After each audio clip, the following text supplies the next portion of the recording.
Hello and welcome to Soul Speak. In today's episode, we will look at why healthy communication is such an important key to better relationships and how do we get there. So thank you for coming. We've talked before about healthy communication, and it is so important. So that will be today's topic. How do we learn to communicate healthier? Because when we learn to communicate healthier, it leads to healthier relationships, certainly with others. However, it's also a healthier relationship with ourselves. Why? Because we feel better about ourselves. And so can we have better communication regardless of our age or our patterning? Absolutely. It takes that dedication. It takes a mindfulness practice. It takes a desire, just like people that don't exercise and then they learn it's important and they get back at it, or they start for the first time, or they become a marathoner. Doesn't matter how old we are or how poorly we may have been communicating up to this point. It's a lifelong journey. I continue to strive to be a better communicator. It is truly achievable, and we're going to fall on and off that horse. So it's so important because effective communication can truly build more positive relationships. Because when we communicate from a healthy place, people trust us. It provides that safe container that we all need and want. Think back to any experiences you've had where you were afraid to tell somebody something because they're judgmental, or because they might yell at you, or because they don't listen anyway. But a safe container is someone hears you. Maybe they don't agree, but we can disagree respectfully. And then we trust that person. We want to tell that person things. And our intimate friends, our family, our spouse, our partners, our children, all of us want a safe container. So when we allow people to express their thoughts and feelings, even when, and especially when we disagree, because that's when it's really tough, we create that trust bond that grows deeper and deeper. Through listening, we can truly get a much better perspective, a much better understanding of what this person is going through or why they think the way they do. Some of my clients have different views than me, or some of the things that they're thinking, it sometimes takes really strong presencing. That's important, and that's part of the reason I'm here on earth, to better my listening skills, to better my communication skills. We all are, because we are here to really, truly feel empowered without disempowering another and not allowing someone to disempower us. And that is mostly done through our communication. When we are allowing ourselves to learn and grow in our communication style, we have so many less misunderstandings, so many less miscommunications. We feel so much more connected and way less assuming. Think about all the communication that has happened in the text and the computer world. It's insane and wonderful all at the same time. But there's so much miscommunication that happens via text because we just assume whatever we think that person's slant was. We can create a whole story. And then we might go about our day thinking they're angry at us or we hurt them, but we haven't even asked. We never got to the place where we asked for clarification. And that's the important piece. A really solid relationship requires this connection where two or more people actually make space to hear each other. And that's in all types of relationships. It's work, family, sibling, parent, friendship, romantic. When we give each other time to speak, time to pause. Sometimes we want to hear someone and the words aren't coming out fast enough, so we might talk right over them. We give each other time to pause, time to think, time to gather their thoughts, time to listen, time to understand. We grow those deep, beautiful bonds that many, many people strive for. And again, remember, this is a journey. It would be great if we could accomplish it in one moment. However, it's a pattern we want to continue to try over and over and over again because we're creating a new pathway in our brain. So in order to create that new pathway, we have to consistently try. and we're going to fall off, right? Like I said earlier, but then we can get back up and try again. Some of the norms, because of course, all of us hear people talk all the time. Some of the norms in our everyday life are we're often too busy. We're rushing around. And so many times we're not listening fully. I'm certainly guilty of that because I'm prioritizing differently or my day is way too full, whatever my excuse is. So we're not always listening fully. And depending on our personality type, we might just try to quell a situation without listening because we don't like conflict, because it's really uncomfortable to disagree with somebody. So we might agree with someone when we really don't. Or we might say sorry to somebody because we hurt them, but we haven't even shared why, or maybe we're not really even sorry. So that is so common, right? We rush to quell whatever it is because we're uncomfortable. We can feel so much discomfort in conflict that we avoid it, that we run away from it, or that if someone's angry at us, we get angry right back at them. I've talked about that in different episodes, how anger can be so mishandled by so many of us. So running from conflict, or too quickly fixing conflict, or getting in between someone else's conflict when it's not even really involving us, because we're so uncomfortable.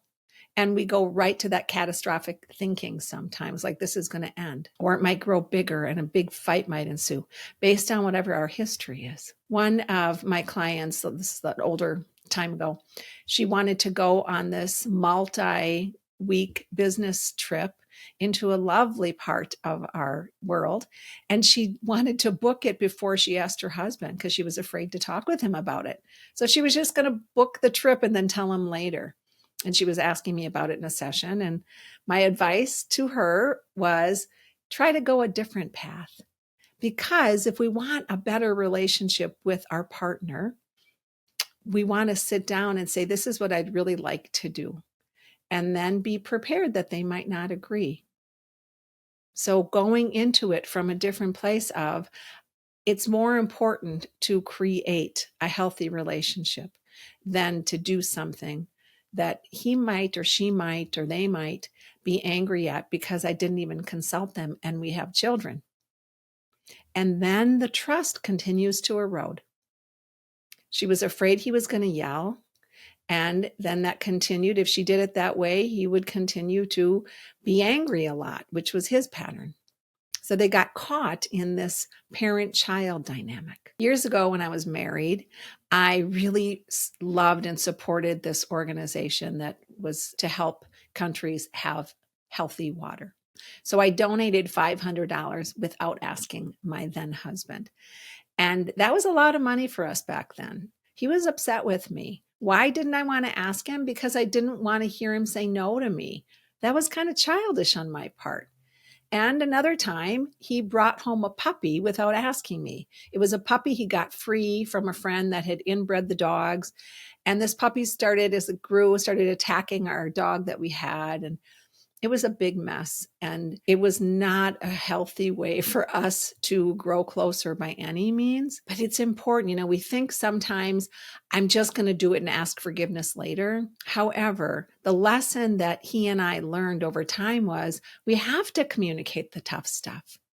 It does not get easier when we ignore it or run from it. We think it does. Well, I'll just deal with that later.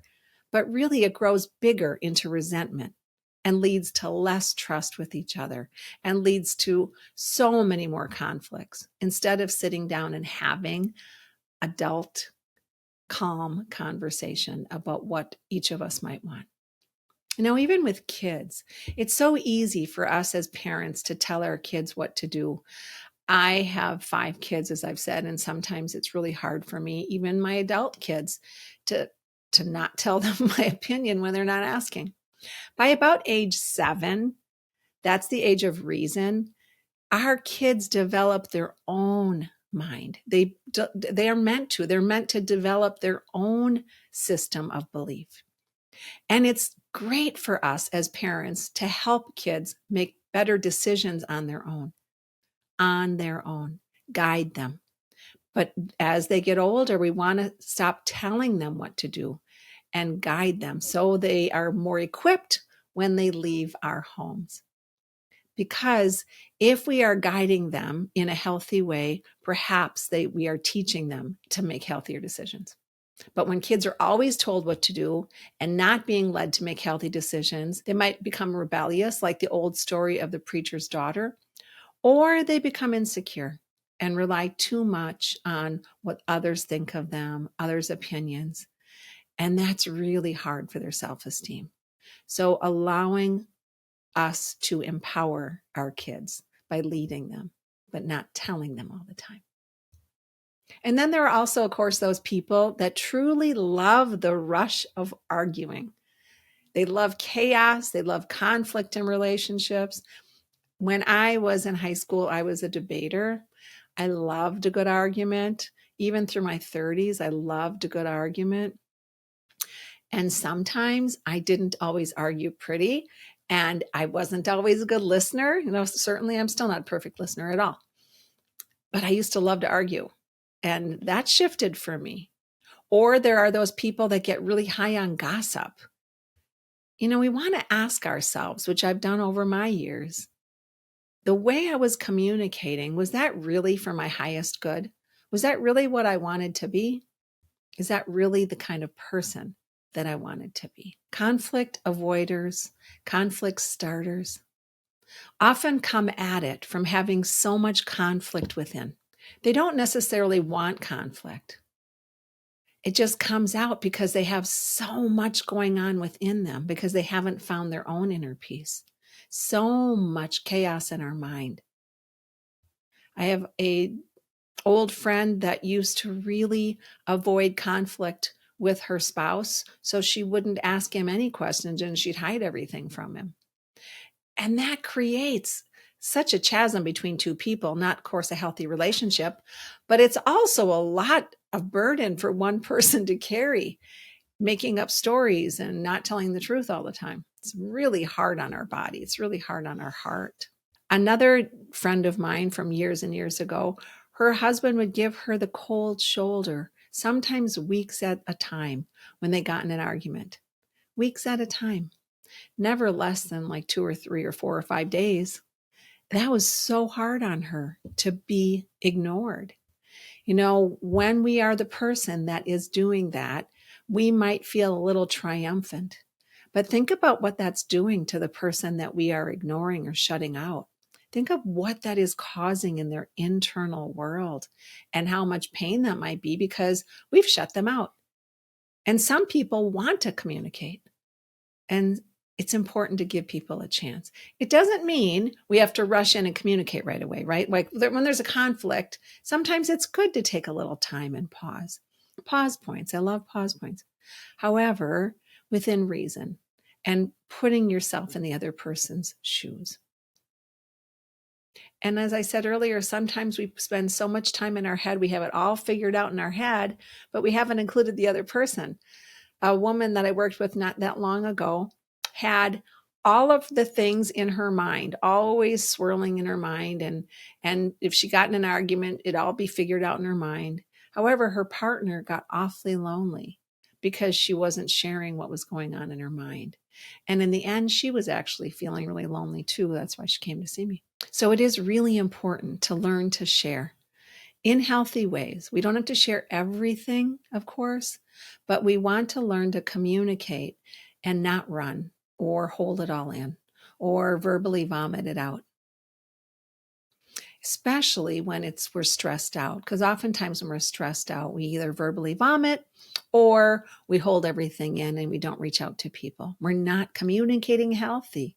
In times of stress, the best thing we can do for each other is listen. Listen with our ears, listen with our hearts, listen with our body. Because now we are creating a beautiful bond. Think about how our world might shift for the better if we all chose to become more mindful in how we communicate. If we all learn to be less reactive and practice healthier breathing and actually listen to each other. Think about how much more calm we would be, which means less inflammation and physical ailments in our body. Our body would be healthier if we slowed down, dedicated ourselves to become honest, healthy, kind communicators. And as I said, it's a journey that takes time and practice, not one and done. Because we are emotional beings, humans have so many emotions, which are so beautiful and sometimes so hard. And sometimes our emotions can go 0 to 60 and sometimes seem to shift completely out of nowhere. When we think about something that brings up anger or grief, and anger is often the emotion that can so easily bring us into defensiveness. That's the emotion that can absolutely stop all healthy connection right in its tracks. Anger. Relationships are only as strong as their last disagreement. And that again is any relationship, not just romantic relationship. Relationships are only as strong as their last disagreement, the last fight. If we continue to be bullies or if we continue to push it under the rug, it's still there, it's still in the room, and it becomes resentment. And it comes out again and again, and our heart then closes and it's not open. Then we start to dislike the person. Any relationship can go the distance. If we're both willing to look in the mirror, if we're both willing to collaborate, if we're both willing to listen, hear, try to understand.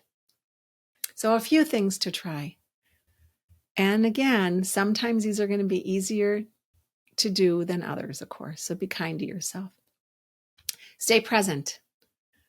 Be present. Check in with what am I feeling right now? So if I'm going to have a serious conversation with somebody, I might say, today is not the best day, or this moment isn't the best. Let me go for a walk or take a few breaths first. Where am I at? So check in with myself. What am I feeling? And or if someone needs you because they're struggling, check in with self first. Are you able to stay present to them at that time? It's okay. Unless it's an immediate crisis, it's okay to say, right now, I've just got to gather my thoughts a little bit. And check in. Are we in a fear place or a love place? Are we in a victim place or a co-creator place? Are we in a pleaser place or are we feeling equal? It's important to know where you're at when you're going to have a conversation with somebody. How am I operating in my life at this moment? That helps us stay present. Otherwise, we can go right down that rabbit hole with a whole lot of stories.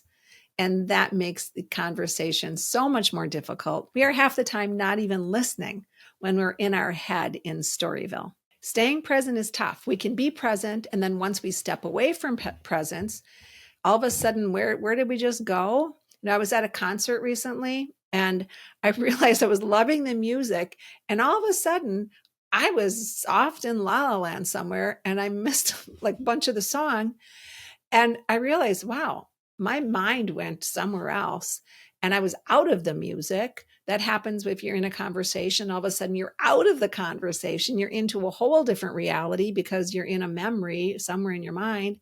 And then you kind of wake up and you realize, wait, I'm not even here.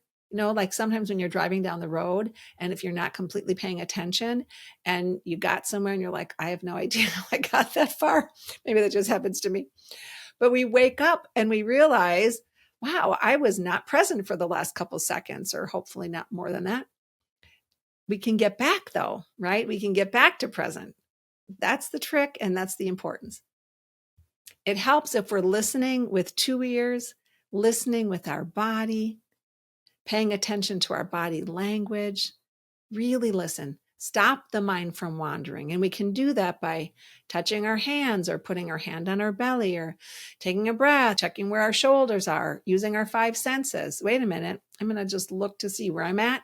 I'm going to look the person in the eyes that's talking to me. I'm going to hear with both my ears. And this can be even tougher when we are passionate about the subject or have a difference of opinion. Sometimes when we have a difference of opinion, we either shut them out or we want to talk over them. We want to argue our point because we don't want to be wrong and we feel they are wrong. That's been happening in our country for, of course, a long time, but it's so much more inflamed right now that communication respect seems to have been really flushed down the toilet. And it's up to each one of us, because what happens in our inner world and then what happens in our home goes out to our community. So if we want a more peaceful existence, it needs to start within. We can really shift a pattern for the better when we care. And then, of course, we have to show we care. Care what that person is saying. Even be open to learning from them, even if we disagree. I read somewhere years ago that your brain develops even better when you allow yourself to listen to things you don't agree with, but truly listen. And then ask questions, ask for clarification. And while doing this, pay attention to our body language, our tone of voice, our facial expressions. Are we hunched over and ready to fight, or are we relaxed? Because when we're relaxed, it's much easier to listen. If we are feeling really upset, maybe touch yourself on the arm in a kind way or pull back and take some breaths, because that helps us not interrupt. It helps us to pull away from outside distractions and judgments. This really requires intention. Remember, just like learning to do a new exercise thing or paint or run a marathon, it takes discipline. And it also helps to stay connected when we are in wonder, when we speak with wonder, when we ask wonder questions. I wonder why they believe that way. When we stay calm and we really allow ourselves to be curious. Curiosity is such a cool word, as is wonder. And we can learn so much when we stay curious and we stay in wonder. We can learn that maybe whatever they're trying to teach us is something we might want to learn. It's pretty exciting, but we don't know if we're not paying attention. We can think we know somebody. However, if we stop asking questions, if we stop listening, we might think they're the same person from 10 years ago, but they're a whole new person. It's like when you go to a class reunion. When you go to a class reunion and you actually talk to the people that you didn't keep up with, you might find that they're really interesting, that they had a whole cool world for the last 5, 10, 15, however many years it's been. We can lose so much of what a person is if we don't hear them. So pausing and breathing, checking in with our body. Am I here or elsewhere? And practice those pause points. Take a breath. Feel your breath in your body. Calm the mind a minute. When we're going to communicate and when we're going to listen, practice silence first. Put your feet on the floor. That helps. Wiggle your toes. Really engage the body in being present. Another important aspect is to respect different perspectives, because there are so many different perspectives on one issue. And then seek to understand. What is that person going through? Maybe they didn't show up on time because something happened or they're under stress. But if I'm already assuming I'm angry and I'm not even hearing, I'm not putting myself in their shoes, I might really be judging something that is not valid to judge. And that's where curiosity and wonder come in. Be open to understanding. Be open to listening without shaming or making someone wrong. This is especially tough when our views are so very different. Years ago, I heard a story about a member of the KKK. He had been in a car accident or something, and he was a generational member, his father, his grandfather. So he was born and raised as a member of the KKK. And after this accident, his physical therapist was a Black woman physical therapist. And at first, it was really hard for him, but she did such a beautiful job of staying open to treating him like any other patient. And they actually became friends. And he actually left the KKK. His beliefs changed because he got to know the person. He took the time to understand where she was at. We can be raised with certain beliefs, but that doesn't mean they are our own. The first chakra, bottoms of the feet to the tailbone, that's 0 to 7. That's why I said the 7 is about the age of reason. We are raised up until age 7, and we take our family's beliefs. And after that, maybe we change our mind. So we want to allow ourselves to learn so we can develop our own set of beliefs and we can live from a value system that is in line with who we are.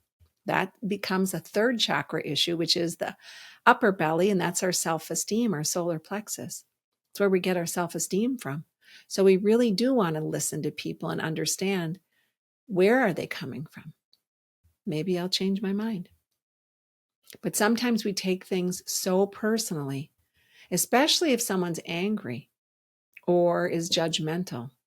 But maybe that anger is about something bigger. Most times when someone's angry, it is usually an accumulation of all the baggage they've carried from all the years and all the upsets and all the disappointment.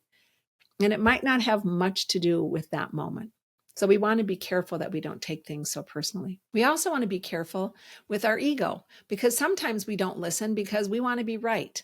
We are so adamant in our belief that whatever they say is garbage. However, be open to the possibility that their idea might actually be better. In a work or a family, pay attention to your kids' ideas. Pay attention to those you work with. Pay attention to your partner. They might have a better idea. When we start to feel the tightness in our chest and a rigidity in our jaw, then it's time to pause. Am I in my ego?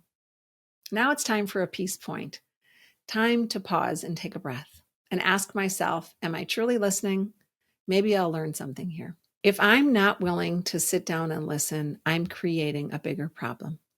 And big things are not solved overnight. It takes time and understanding why someone feels the way they do. It can be scary. It can be scary to hear someone's opinion that might be different than your own.